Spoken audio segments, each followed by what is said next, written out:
Grammar শেখার এই চ্যানেলে তোমাদেরকে আরও একবার স্বাগত জানাচ্ছি।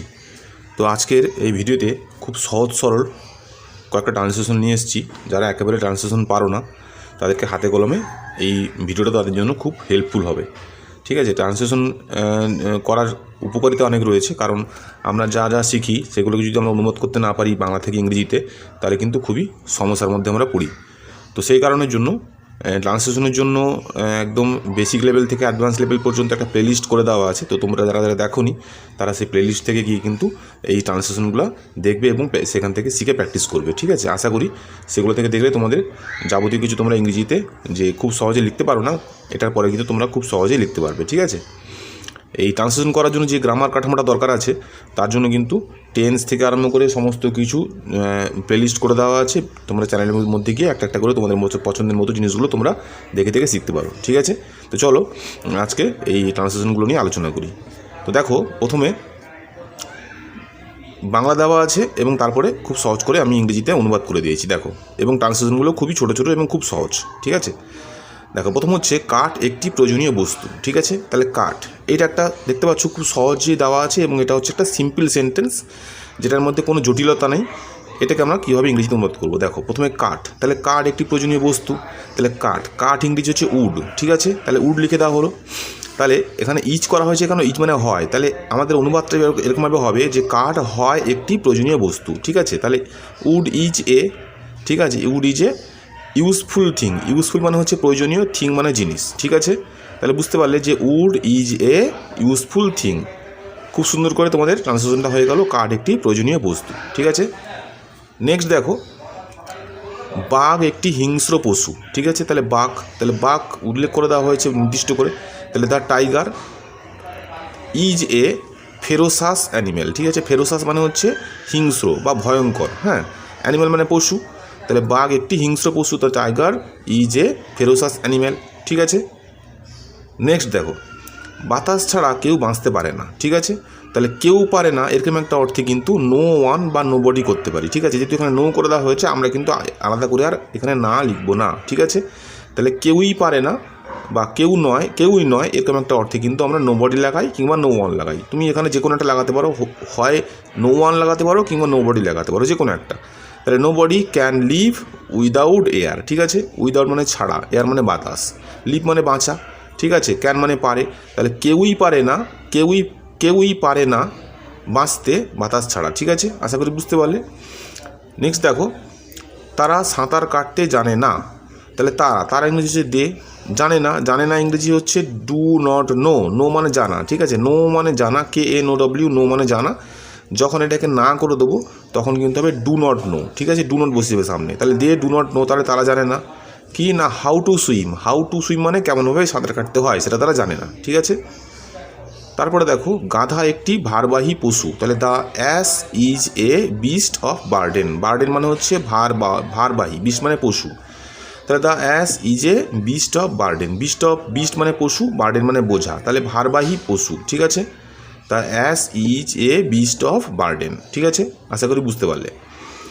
আমাকে একটি 1 টাকার নোট দাও, তাহলে আমাকে একটি দাও, তাহলে আমাকে দাও আমাকে, তাহলে গিভ মি, তাহলে গিভ মানে দেওয়া, মি মানে আমাকে, তাহলে give me a 1 rupee note. ঠিক আছে, তাহলে গিভ মানে দেওয়া, মি মানে আমাকে, তাহলে আমাকে দাও, এ মানে একটি 1 রুপির নোট। 1 রুপির নোট মানে হচ্ছে 1 টাকার নোট, তাহলে আমাকে একটি 1 টাকার নোট দাও।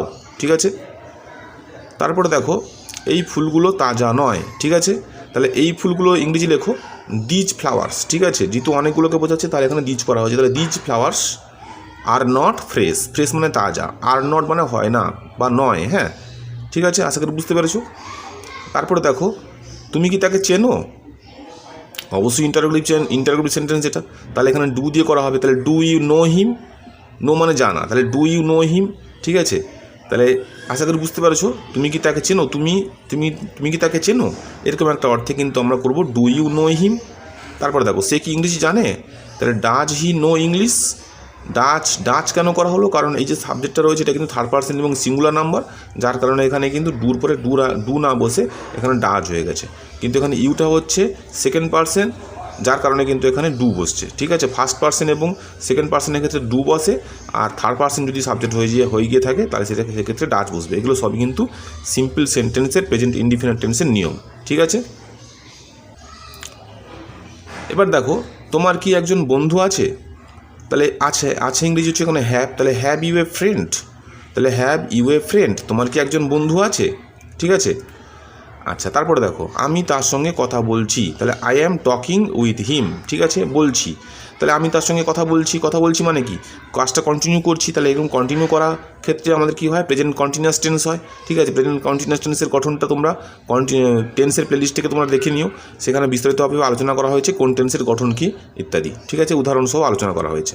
তাহলে আমি তার সঙ্গে কথা বলছি, তাহলে I am talking with him, আমি তার সঙ্গে কথা বলছি, টক মানে কথা বলা, তার সঙ্গে আইএনজি যোগ হয়ে গেছে, ঠিক আছে। উইথ মানে সঙ্গে, হিম মানে তার, ঠিক আছে। এখন বৃষ্টি হচ্ছে, তাহলে ইট ইজ রেইনিং নাও, নাও মানে এখন, রেইন মানে বৃষ্টি হওয়া, ঠিক আছে, তাহলে ইট ইজ রেইনিং নাও, এইভাবে করা হয়েছে।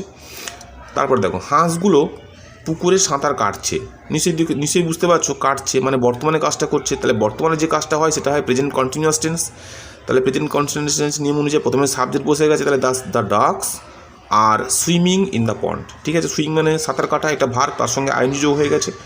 ইন দ্য পন্ড মানে পুকুরে, ডাকস মানে হাঁসগুলো, তাহলে হাঁসগুলো যেহেতু এখানে অনেকগুলোকে বোঝাচ্ছে তাই সেই অনুযায়ী এখানে আর বসে গেছে, এটা যদি একটা হতো ডাক হতো তাহলে এখানে ইজ বসে যেত, ঠিক আছে, তাহলে the ducks are swimming in the pond, ঠিক আছে।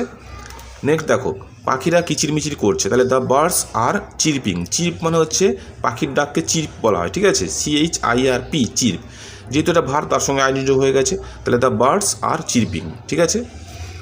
নেক্সট দেখো, আমরা কি ইংরেজি শিখছি, তাহলে আর উই লার্নিং ইংলিশটা যেহেতু একটা সাবজেক্ট হিসেবে বলা হয়েছে তাই এখানে কিন্তু ক্যাপিটাল হয়ে গেছে, ঠিক আছে, সাবজেক্ট হিসেবে যখন বলা হয় তখন কিন্তু সেই প্রথম অক্ষরটা কিন্তু ক্যাপিটাল হবে, ঠিক আছে। তাহলে আর উই লার্নিং ইংলিশ, আমরা কি ইংলিশ শিখছি। তারপরে দেখো, আমরা তাকে সাহায্য করেছি, তাহলে উই হ্যাভ হেল্পড হিম, সাহায্য করছি নয়, ঠিক আছে, করেছি, তাহলে এরকম একটা অর্থে কিন্তু আমাদের প্রেজেন্ট পারফেক্ট টেন্স হচ্ছে। তাহলে প্রেজেন্ট পারফেক্ট টেন্সের গঠন অনুযায়ী কীরকম কী করা হবে সেটা তোমরা প্রেজেন্ট পারফেক্ট টেন্স থেকে শিখে নিও, ঠিক আছে, সে অনুযায়ী বসছে এখানে, তাহলে উই হ্যাভ হেল্পড হিম, তাহলে আমরা তাকে সাহায্য করেছি, তাহলে উই তারপরে বসছে হ্যাভ, তারপরে ভার্বের থার্ড ফর্ম বসছে হেল্পড, আর হিম মানে তাকে, তাহলে উই হ্যাভ হেল্পড হিম, ঠিক আছে।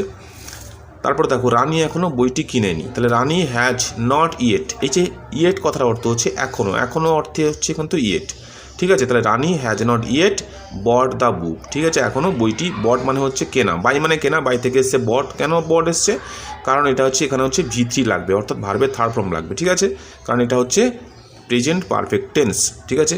তাহলে Rani has not yet bought the book, ঠিক আছে। নেক্সট দেখো, সে শনিবার থেকে স্কুলে যাচ্ছে না, তাহলে he has not been going to school since Saturday, ঠিক আছে।